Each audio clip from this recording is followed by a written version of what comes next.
Muy buenas tardes para todos.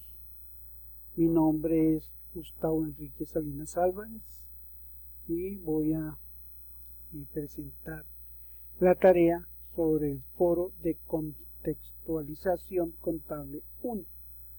Va dirigida para el docente Jorge Mario Cortés. La historia de la contabilidad se remonta más o menos al año 3600 antes de Cristo, donde en Egipto las transacciones quedaban escritas en papiros. Esto era realizado por los escribas, quienes eran los encargados de llevar las cuentas de los templos, del Estado y de los grandes señores. La contabilidad se realizaba por orden del faraón para poder controlar sus bienes.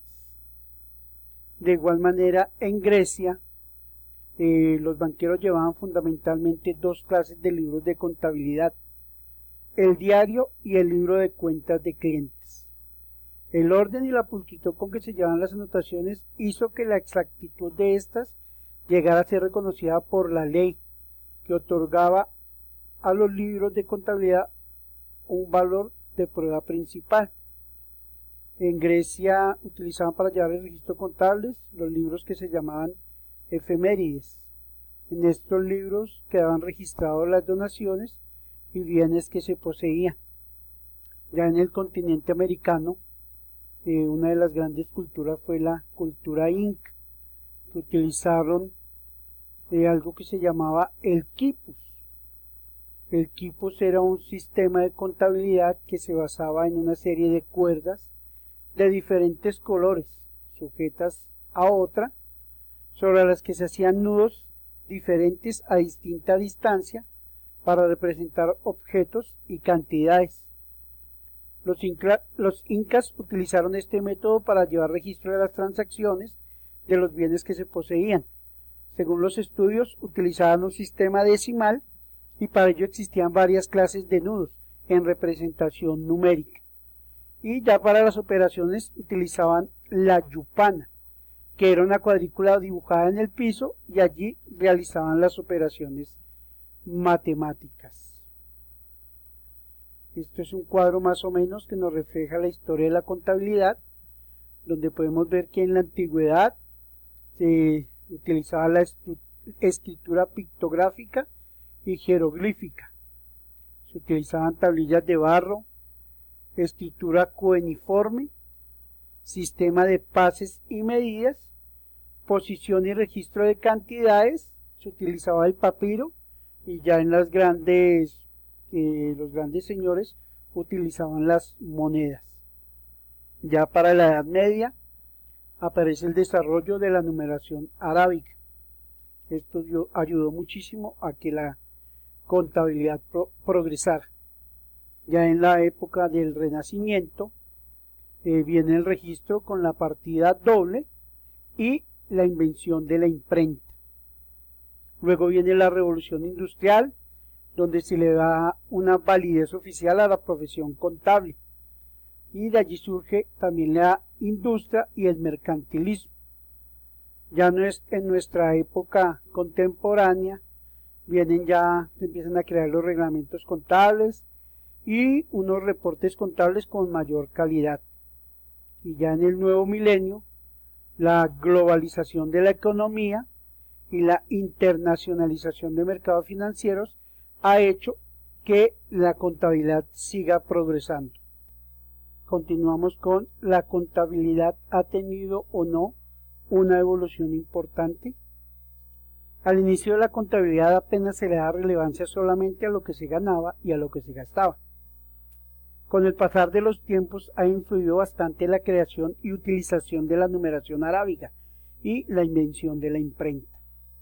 Para nuestra época, la invención de las sumadoras, calculadoras, las computadoras han hecho que el llevar los registros sea más fácil, ya que la gran mayoría de la información se guarda en archivos digitales y los grandes libros conocidos como AZ han ido desapareciendo. Los diferentes programas que existen para llevar la contabilidad de una empresa permite crear y poder representar, sea físicamente o digitalmente, tablas de datos, gráficos, donde se aprecia el crecimiento o la caída de las ganancias o producción de una empresa. Pasamos a hablar sobre las partidas monetarias y partidas no monetarias. Las partidas monetarias dice que son unidades monetarias mantenidas en efectivo, activos y pasivos que se van a pagar o a recibir mediante una cantidad fija o determinable de unidades monetarias. Estas partidas tienden a perder valor monetario por la inflación. Una partida monetaria es el derecho a recibir o la obligación a entregar una cantidad fija o determinable de unidades monetarias.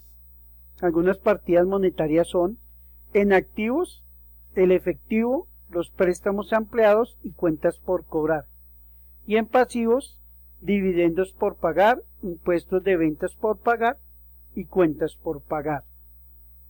Partidas no monetarias son los activos y pasivos que no se consideran partidas monetarias, es decir, que se vayan a recibir o a pagar con una cantidad no determinada ni determinable de unidades monetarias. Su valor nominal no cambia por efectos de la inflación. Algunas partidas no monetarias son en activos, son los terrenos, inventarios, inmobiliario y equipos.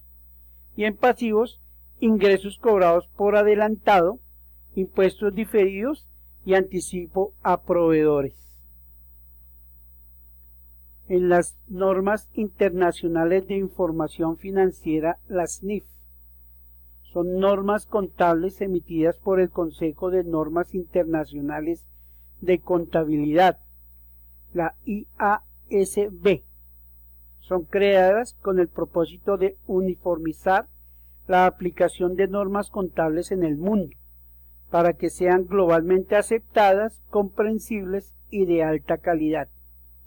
Esto ayuda a que los estados financieros sean comparables y transparentes.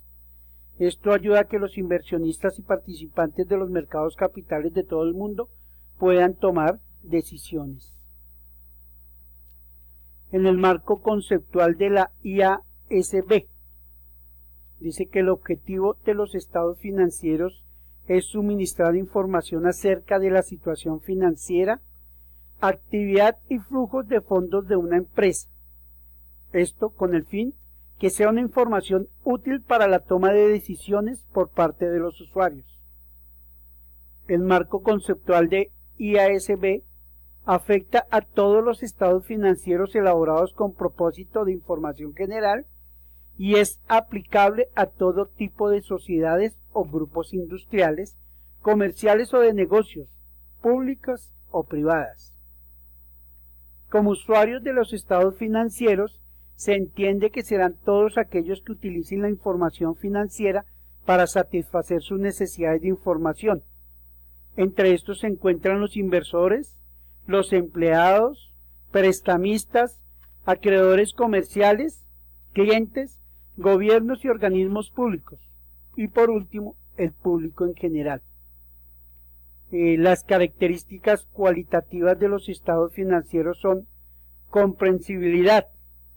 Dice que los estados financieros deben presentarse de forma comprensible para los usuarios que se supone tienen un conocimiento razonable de las actividades económicas y del mundo de los negocios, así como su contabilidad y también la voluntad de estudiar la información con razonable diligencia. La relevancia.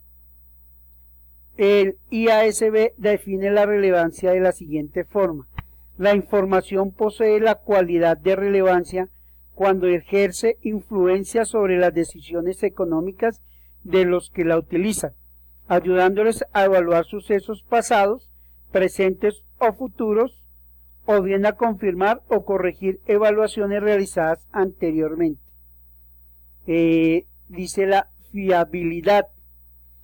La información posee la cualidad de fiabilidad cuando está libre de error material y sesgo, y los usuarios pueden confiar en que es la imagen fiel de lo que pretende representar o de lo que puede esperarse razonablemente que represente.